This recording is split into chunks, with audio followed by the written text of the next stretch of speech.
Hello friends, welcome to Modern Classes. देखिए, आज हम लोग जो पढ़ने जा रहे हैं फिजिक्स का एक नेक्स्ट टाइप पढ़ने जा रहे हैं।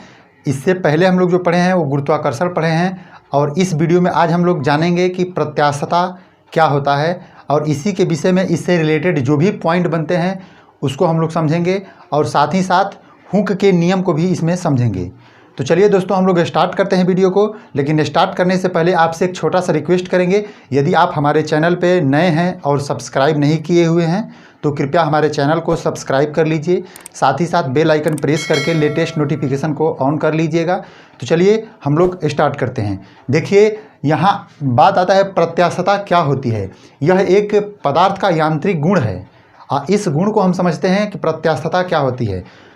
जैसे कि हम किसी वस्तु को दबाते हैं या एक बाहर से कोई बल लगाते हैं या खींचते हैं तो उसके आकार में कोई परिवर्तन होता है। जैसे एग्जाम्पल के तौर पे यदि हम लें तो एक मान लीजिए एक स्प्रिंग है, वो स्प्रिंग को हम क्या करते हैं, एक भार द्वारा ऐसे करके कोई भार से लटका देते हैं। इस स्प्रिंग की लंबाई कुछ बढ़ जाती है, कुछ देर के लिए इसकी लंबाई बढ़ जाती है। जब ही इस भार को हम फिर से हटा लेते हैं तो पुनः वह अपने अवस्था में चली जाती है। तो इसी जो गुण है, मतलब इस पदार्थ का जो गुण है, इसी गुण को हम लोग प्रत्यास्थता कहते हैं। यानी एक लाइन में समझना यही है आपको, पदार्थ का एक ऐसा गुण जब उसे बाहरी कोई बल लगाकर उसके आकार में परिवर्तन कर देते हैं, पुनः उस बल को हटा लिया जाता है तो वह अपने पहले की अवस्था में आ जाती है, यानी अपने पहले रूप में पुनः आ जाती है। तो पदार्थ के इसी गुण को प्रत्यास्थता कहते हैं। तो इस बात को यदि लिखना हो तो आप वीडियो को पॉज करके हमारी आवाज़ों को सुन के लिख सकते हैं। हम यहाँ आपको सिर्फ समझाने का प्रयास करेंगे। जो लिखना होगा, नोट्स तैयार करना होगा, आप लोग वीडियो को रोक रोक के आप लिख सकते हैं। और दूसरी बात कि जो बाहर से बल लगाया जाता है, यानी जो इधर इसको ऐसे खींचने के लिए इसे को बल लगाया गया है, उस बल को हम लोग कहते हैं विरूपक बल। ध्यान दीजिएगा, विरूपक बल कहते हैं उसको। यहाँ से आपको इस बात की जानकारी होनी चाहिए। देखिए, अब हम लोग समझेंगे कि प्रत्यास्थता का जो जिस वस्तु में गुण पाया जाता है उस वस्तु को हम लोग क्या कहते हैं। तो देखिए, उस वस्तु को हम लोग कहते हैं प्रत्यास्थ वस्तु, मतलब उस वस्तु को इलास्टिक कहते हैं, समझिए। और जिन वस्तुओं में प्रत्यास्थता का गुण बहुत ज़्यादा मात्रा में पाया जाता है, अर्थात जैसे कि हम दो स्प्रिंग लेते हैं, जैसे देखिए एक स्प्रिंग यह हो गया और दूसरा स्प्रिंग यहाँ हो गया, ऐसे करके, और दोनों स्प्रिंग को यदि हम मान लीजिए इसको हम खींच रहे हैं, इसको एक भार लगा के यहाँ से खींच रहे हैं तो इसकी लंबाई बढ़ गई, और उतना ही भार यहाँ भी हम लगा के खींच रहे हैं। और इस वस्तु को जो ही हम हटाते हैं, नीचे वाली वस्तु को हटाते हैं, तो स्प्रिंग तेज़ी से वह ऊपर की ओर अपने पूर्व अवस्था में चला जाता है, और यह है थोड़ा सा धीमी गति से जाता है। तो इस बात में समझिएगा कि यह तेज़ी से गया तो इसकी प्रत्यास्थता इसकी अधिक होगी और इसकी प्रत्यास्थता क्या होगी, कम होगी। और ध्यान दीजिएगा, वैसा वस्तु, अब इसको हम लोग समझते हैं कि पूर्ण प्रत्यास्थ क्या है। समझिए, वैसा वस्तु जिसे हम बाह्य बल लगा के, यानी विरूपक बल लगा के, अभी आपको बताएं कि जो नीचे की ओर फोर्स लगता है उस फोर्स को हम क्या कहते हैं, विरूपक बल कहते हैं। विरूपक बल लगा के हम नीचे की ओर खींचते हैं, और खींचने के बाद यानी कि जो भार लटका के हम इसे नीचे की ओर जब लटकाते हैं तो यह खींचा जाता है, और फिर पुनः अपने पूर्व अवस्था में पूरी तरह से लौट जाता है। तो इसको हम पूर्ण प्रत्यास्थ वस्तु कहते हैं। जिस वस्तु में हम बल नीचे की ओर यानी विरूपक बल लगाते हैं और फिर उसे छोड़ देते हैं, यानी विरूपक बल को हटा देते हैं, तो वह अपनी अवस्था में नहीं पहुंच पाता है। यानी कि वह एक जो नया उसका इसकी जो भी लंबाई बढ़ जाती है, लंबाई बढ़ेगी, वही लंबाई फिर हमेशा के लिए बनी रही जाती है। तो वैसे वस्तु में जो गुण पाया जाता है वह वस्तु को हम कहेंगे कि प्रत्यास्थ नहीं है, अर्थात सुघट्य वस्तु है। इस बात को आपको समझना होगा। चलिए, अब हम लोग समझेंगे कि जो प्रत्यास्थता का गुण जिसमें पाया जाता है तो उसकी कुछ सीमा होगी, यानी प्रत्यास्थता की सीमा को हम समझेंगे। इलास्टिक लिमिट हम समझेंगे कि इलास्टिक लिमिट क्या होता है। तो समझिए थोड़ा सा, जैसे कि एक स्प्रिंग है, मान लीजिए हम लेते हैं स्प्रिंग को ही। अब समझिए एक हम यहाँ एक भार लटकाते हैं, और भार लटकाते हैं तो यह क्या होता है, नीचे बढ़ जाता है। फिर भार को यदि हम हटा देते हैं, मान लीजिए इसकी भार mg हो, तो इस mg वाले भार को हम क्या करते हैं, यहाँ लगाते हैं, यानी विरूपक बल के साथ यह नीचे की ओर खींचा जाता है।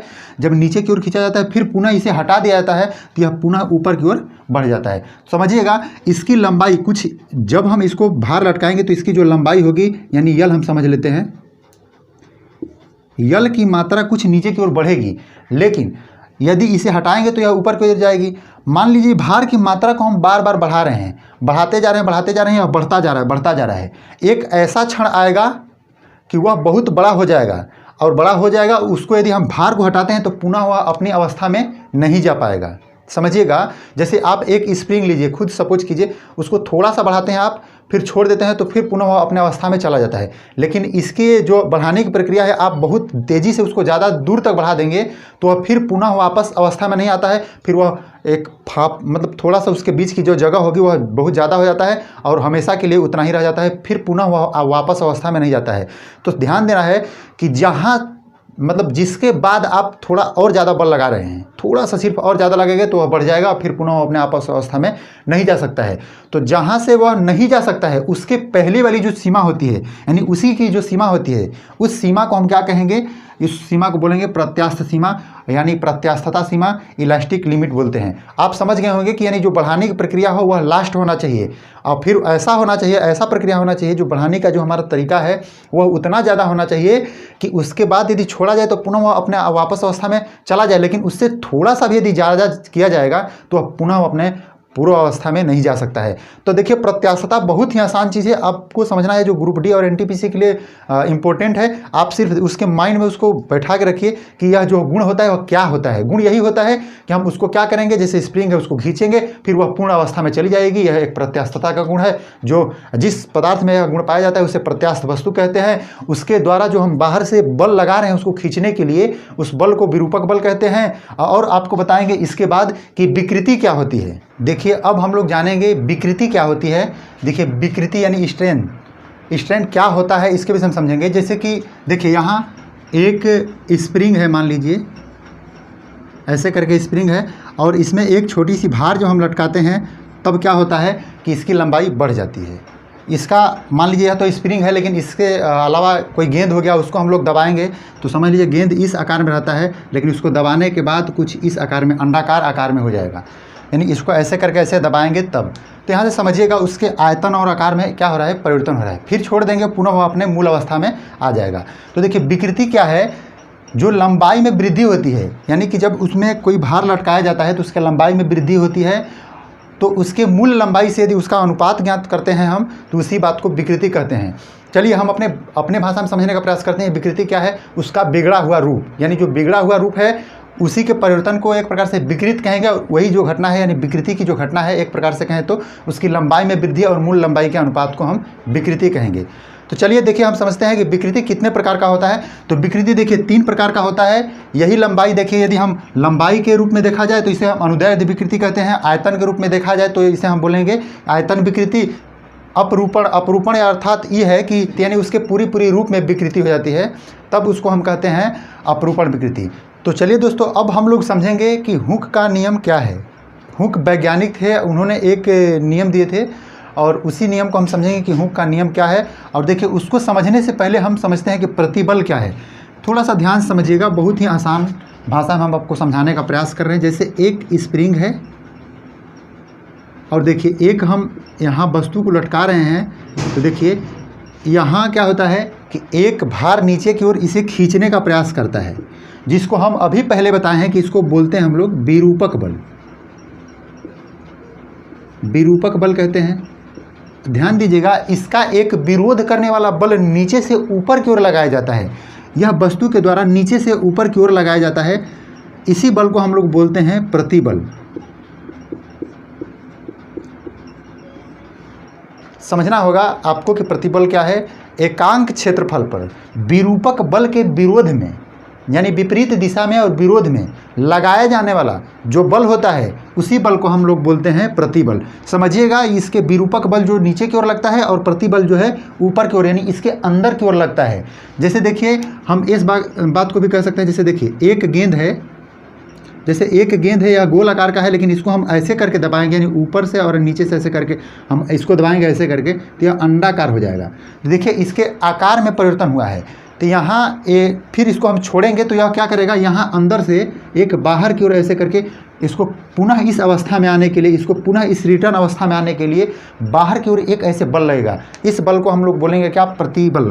तो ध्यान दीजिएगा, एकांक क्षेत्रफल पर जो अंदर की ओर बल लगाया जाता है, विरूपक बल के विपरीत दिशा में बल लगाया जाता है, उसके विरोध में जो बल लगाया जाता है, इसी बल को हम लोग कहते हैं प्रतिबल। तो अब देखिए हम समझेंगे कि हुक का जो नियम है वह क्या है।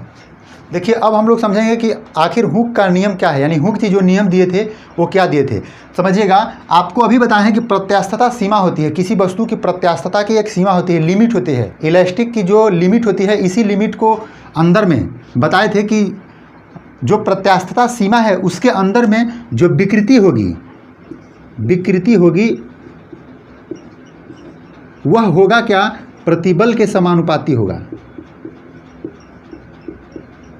ध्यान दीजिएगा, जो प्रत्यास्थता सीमा के अंदर वस्तु में जो विकृति होगी वह उस पर लगाए गए प्रतिबल के समानुपाती होगा। इसी बात को उन्होंने बताया था। इस बात को आप समझिए थोड़ा सा, आप यदि क्लियर कीजिएगा तो इसको ऐसे कह सकते हैं, एक ई बराबर हम कह सकते हैं कि जो प्रतिबल होगा अब बटा में क्या होगा, विकृति। देखिए आप कहेंगे कि सर ई क्या है, तो ई जो है एक नियतांक है, नियतांक, जिसको हम लोग बोलते हैं क्या, इसको बोलते हैं प्रत्यास्थता गुणांक। प्रत्यास्थता गुणांक।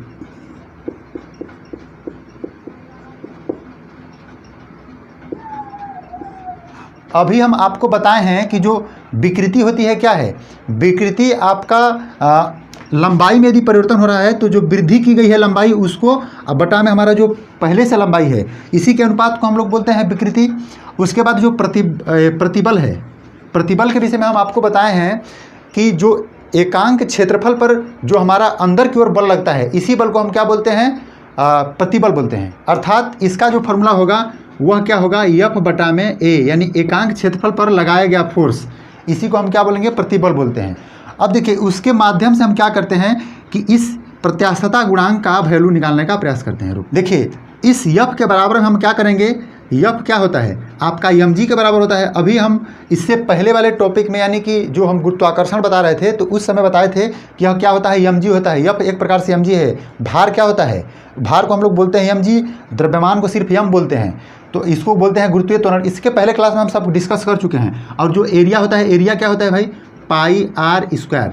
पाई आर स्क्वायर क्यों, क्योंकि जिस जगह पे लगाया जाता है हुआ एक वृत्ताकार, उसको एकांक को हम वृत्ताकार, एक शून्य जैसा हम समझ के लेंगे। जैसे कि यह क्या है, इसको हम कहें तो एक वृत्ताकार क्षेत्रफल है, तो इस पर एक बल लगाया जाता है। तो इसी बात को समझना है तो हम इस चीज़ को हम ऐसे लिख सकते हैं कि mg बटा में पाई आर स्क्वायर। अब देखिए जो विकृति है, विकृति को हम क्या लिखेंगे, विकृति अभी बताए हैं, विकृति बराबर जो होता है लंबाई में परिवर्तन अब बटा में हमारा संपूर्ण लंबाई। तो इसको हम यल बटा में यल लिख सकते हैं, ऐसे करके छोटा यल बटा में बड़ा यल लिख सकते हैं। अब देखिए इसको यदि क्लियर किया जाएगा तो होगा क्या, mg, अब ऊपर में यल हो जाएगा, mg यल हो जाएगा ये बड़ा वाला। उसके बाद यह जो होगा पाई आर स्क्वायर और छोटा यल। अब हम कह सकते हैं कि जो हमारा प्रत्यास्थता गुणांक होगा वही यही होगा। तो आप नोट कर लीजिएगा प्रत्यास्थता गुणांक बराबर क्या होगा। अब आपको बता दें कि यह एक नियतांक है, इस बात को समझिएगा। अब हम नोट डाउन करा रहे हैं, इस बात को नोट में कर लीजिएगा। नोट में क्या लिखवा रहे हैं समझिएगा। विकृति क्या है, विकृति लंबाई में परिवर्तन है, इसका मात्रक जो होगा वह मीटर ही होगा। एक नीचे वाला भी लंबाई है, अभी मीटर होगा, यह दोनों कट जाएगा। तो आप कह सकते हैं कि जो विकृति का कोई मात्रक नहीं होता है, ध्यान दीजिएगा, विकृति मात्रकहीन राशि है। जो विकृति है क्या है, मात्रकहीन, मात्रक नहीं होता है, पहला पॉइंट इसकी मात्रक नहीं होती है। जो दूसरा पॉइंट ध्यान दीजिएगा, प्रतिबल का मात्रक आपसे पूछ सकता है। तो प्रतिबल बराबर अभी बताए हम F बटा में A होता है। F का क्या होता है भाई, न्यूटन, A का मीटर स्क्वायर होता है। तो इसको ये नीचे रहेगा, इसे न्यूटन प्रति मीटर स्क्वायर ऐसे हम कह सकते हैं, या इसको ऐसे भी लिखा जा सकता है, न्यूटन मीटर के पावर में -2 ऐसे करके लिखा जा सकता है। अब आप समझ सकते हैं कि इसका जो नोट डाउन इसलिए हम करवाए हैं क्योंकि जो यह यहाँ से क्वेश्चन मैक्सिमम बार बना हुआ है और बनने का चांस भी है, इसलिए इसको जरूर याद रखिएगा। जो प्रत्यास्थता गुणांक है यह क्या है, हमारा लंबाई में भी परिवर्तन हो सकता है, आयतन में परिवर्तन हो सकता है। तो ध्यान दीजिएगा, यदि जब परिवर्तन लंबाई में होती है, लंबाई यानी जब लंबाई में विकृति होती है, तब हम लोग उसको बोलते हैं क्या, यंग गुणांक बोलते हैं। याद रखिएगा, यंग गुणांक, इसको हम लोग बोलते हैं यंग गुणांक। इसको ध्यान में रखिएगा कि जो लंबाई में परिवर्तन यानी विकृति होती है, लंबाई में विकृति होती है, तब हम बोलते हैं लंबाई में विकृति होती है तब हम बोलते हैं क्या कि यंग गुणांक है। यदि यही विकृति आयतन में होती है तो उसको हम लोग बोलते हैं आयतन गुणांक। ध्यान दीजिएगा, आयतन गुणांक। यह परिवर्तन कहाँ होता है आपका? तो यह परिवर्तन होता है आयतन में, यानी आयतन में विकृति होती है, आयतन में विकृति।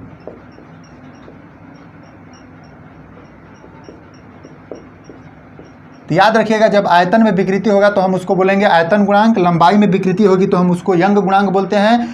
आपको एक बात नोटिस करना है कि जो देखिए यह न्यूटन प्रति मीटर स्क्वायर, इसको हम लोग पास्कल भी बोलते हैं। ध्यान दीजिएगा, पास्कल, इसको पास्कल भी बोला जाता है, याद रखिएगा। तो आपको यह भी पूछ सकता है कि जो प्रतिबल की इकाई है वह न्यूटन प्रति मीटर स्क्वायर न देकर आपसे पास्कल देगा तो आपको वो भी आंसर लगा सकते हैं। तो यह दोनों नोट डाउन जरूर कर लीजिएगा कि विकृति की मात्रक नहीं होती है और प्रतिबल का जो मात्रक होता है पास्कल होता है, याद रखिएगा। और यहाँ से आपको समझना जरूर है यह कि लंबाई में विकृति होगी तो इसको यंग गुणांक कहेंगे, और इसको जो नॉर्मली क्या कहते हैं प्रत्यास्थता गुणांक। आयतन में जो विकृति होगी तो इसे आयतन गुणांक कहेंगे। आज का जो सेशन होता है दोस्तों यही लास्ट होता है। उम्मीद है कि जो हमारा सेशन है आपको पसंद आया होगा। यदि पसंद आया है तो लाइक कर दीजिए, कि दोस्तों के साथ शेयर कर दीजिए। मिलते हैं नेक्स्ट वीडियो में एक नए कॉन्सेप्ट के साथ, तब तक के लिए धन्यवाद।